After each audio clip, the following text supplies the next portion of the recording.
All right, let's get right into it. We're going to talk about Florida. Now, you probably remember it as the swing state, right? The one that could go either way. But something's changed. We're exploring how it became a kind of laboratory for a new way to wield power. And the really wild part? This wasn't done with force, but with paperwork. You know, when you hear the word coup, your mind probably jumps to, a military takeover, right? A dramatic, forceful seizure of power. But what we're looking at here is totally different. The source material calls it a procedural coup. It's the kind of thing that happens quietly, through new laws, new appointments, and in, boring old board meetings. It's about using the system's own rules to completely change how the system works. So yeah, a paperwork takeover. And look, this wasn't some accident. It wasn't just that voters' opinions shifted a little bit. The analysis we're digging into describes this as a very deliberate, long-term project, a project of what they call institutional engineering. And this all happened in a state that was so incredibly divided. The 2000 presidency literally came down to just 537 votes. That's how on the knife's edge it was.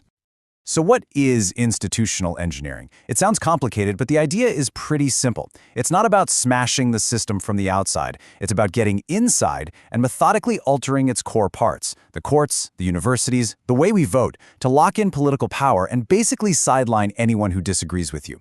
It's using the rules to rewrite the game itself. Okay, so where do you even start something like this? Well, the first pillar of this whole transformation is the justice system. The strategy described here has two parts. First, you remake the courts that have the final say on the laws.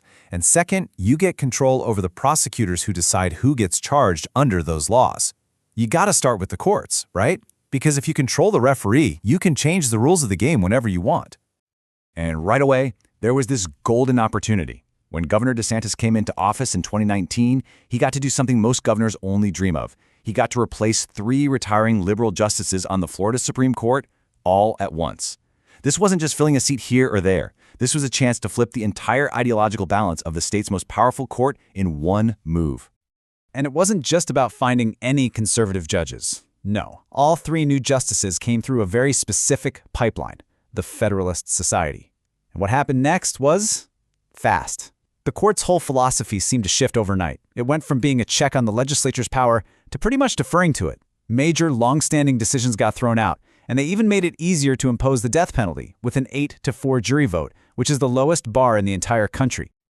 Okay, so once the courts are on your side and less likely to stand in your way, what's next? Well, the next target was prosecutorial discretion. Now, that's just a fancy term for the power that your locally elected state attorney has to decide which crimes to focus on. They're supposed to reflect the values of their community. But the tool used to override that was the governor's power to suspend officials for, quote, neglect of duty. And we saw this play out in a big way. 2 progressive prosecutors, Andrew Warren in Tampa and Monique Worrell in Orlando, were both elected by their local communities. But then, poof, they were removed from office by the governor. And when Warren challenged his removal, the case went all the way to that newly remade Supreme Court, which ultimately backed the governor. This sent a pretty clear message. A local election result could essentially be canceled from the state capitol. All right, so we've seen the courts and the prosecutors.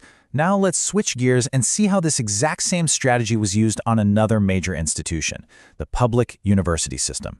And this wasn't just a few policy tweaks. We're talking about a full-on, top-down takeover of a whole college. And the folks behind this were not shy about their intentions. The source material makes this really clear. The takeover of New College of Florida, which was this small, famously progressive public university, was explicitly called a model. It was a blueprint for how to, in their words, reconquer public institutions all across the country. And man, did they move fast. It was like a political blitz. In January, the governor appoints a bunch of new conservative activists to the board. By February, that new board has fired the college president. By March, they've completely gotten rid of the Office of Diversity, Equity, and Inclusion, DEI. And by summer, they're denying tenure to professors and even cutting whole programs. It was a shock-and-awe campaign designed to remake the school from the ground up and do it before anyone could really react.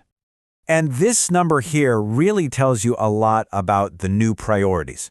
The new president they brought in, a political ally of the governor, was given a salary of almost $700,000. That's nearly double what his predecessor was making. The effect of all this was, well, predictable. The source points out that more than a third of the faculty either resigned or took a leave of absence the very next year, a total brain drain. So you've got the courts, you've got the universities, but how do you make that power last? How do you make it permanent? Well, for that, you have to re-engineer the election system itself. And that meant two things: redrawing the political maps and creating a new police force to oversee the vote. This was a really big deal. In 2022, Governor DeSantis did something pretty much unheard of. He vetoed the congressional maps drawn by the state legislature, which, by the way, is their job, and just submitted his own. The governor's office literally drew its own map to get the political outcome it wanted. So what did this new map do? The most significant move was dismantling a district in North Florida that was specifically drawn to give black voters a chance to elect a representative of their choice. That community's voting power was cracked, that's the technical term. It was split up among 4 different heavily Republican districts. And guess who upheld this new map? Yep, the newly conservative Florida Supreme Court. And here's the result. This is what the source calls a manufactured supermajority. Look at the numbers. In the 2022 midterms, Republicans got about 51% of the statewide vote, but they walked away with 71% of the congressional seats. Just think about that gap. It shows how the map, not the voters, was really determining the outcome.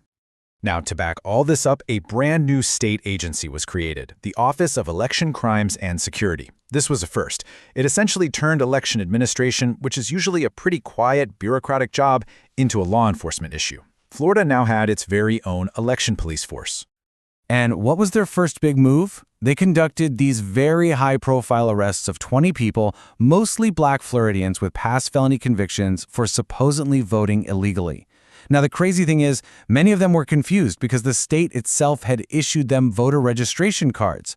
The source points out that most of these cases completely fell apart in court. But that wasn't really the point. The political impact was huge. It sent a chilling message: if you have a criminal record, trying to vote could get you arrested, period. Okay, so let's step back and put all the pieces together. You have courts that defer to the governor. You have local prosecutors who can be removed if they dissent. You have universities being remade ideologically. And you have an electoral map built to guarantee a supermajority. What kind of system do you get when all of that is in place? What emerges, according to the analysis we're looking at, is a pretty clear blueprint. It's almost like a 5-step plan. Step 1, capture the judiciary. Step 2, neutralize your opposition. Step 3, seize key institutions. Step 4, entrench your power by engineering the electoral maps. And Step 5, police the whole system with new security forces. It's a systematic process of taking apart the checks and balances we usually count on. And this quote right here just nails the final outcome. The structures of representative government remain, but the capacity for opposition has been structurally neutralized. I mean, think about that. The buildings are still there, the job titles are the same, but their actual purpose, their ability to push back and provide a check on power, has been hollowed out from the inside. So, the big question is this just a Florida thing? The source we're drawing from argues no. This Florida model is being actively promoted and exported as a successful strategy. It's being pitched to other states as a blueprint for how to win and, more importantly, how to keep power. And I think if there's one big idea to take away from all this, it's this. Authoritarianism doesn't always show up with a loud bang. Sometimes it arrives in a binder. It comes through paperwork, through appointments, through quiet procedural changes that most people don't even notice.